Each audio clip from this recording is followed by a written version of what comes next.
Today we've got this 2018 Audi Rs3. Now this is in for a stage 1 performance tune with pops and bangs, secondary O2 delete, and of course a stage 1 gearbox remap. So in the video I'm just finishing up the pre-health tuning checks, just to make sure the car is suitable to be tuned.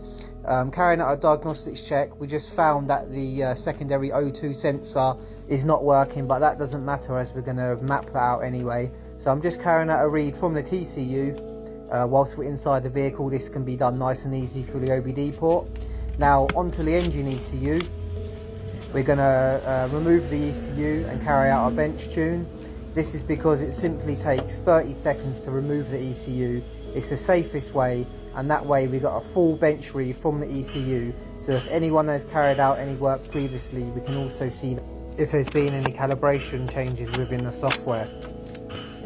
So I'm just removing the ECU now, ready to be pinned out. So while I'm doing that, let's just run through some numbers quick, because these 2.5 Rs3 platforms have some serious power gains. So standard is running 400 bhp.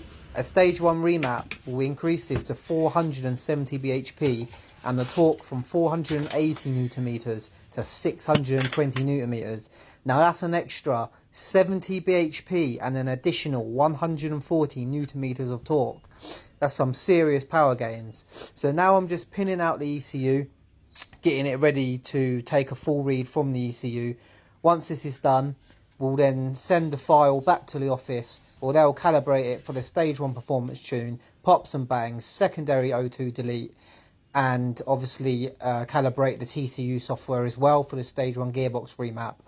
Once that's all done and sent back to me from the office, we're then going to unplug the ECU from the bench, plug this back in the car, reinstall it into its housing, and then get ready to go back into the vehicle, plug the tuning equipment back into the OBD port, and then flash the gearbox, the TCU module with the stage 1 gearbox software.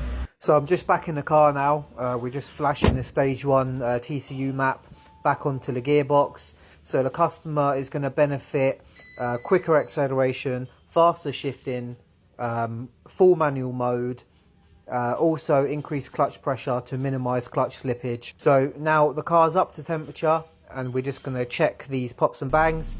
So in comfort mode, you can hear that the pops and bangs are pretty quiet. Then when you put the vehicle into dynamic mode, the pops and bangs are much more aggressive. Sound absolutely crazy, especially when you're road testing the vehicle. Now the car is now pushing 470 bhp with the pops and bangs. We have road tested the vehicle.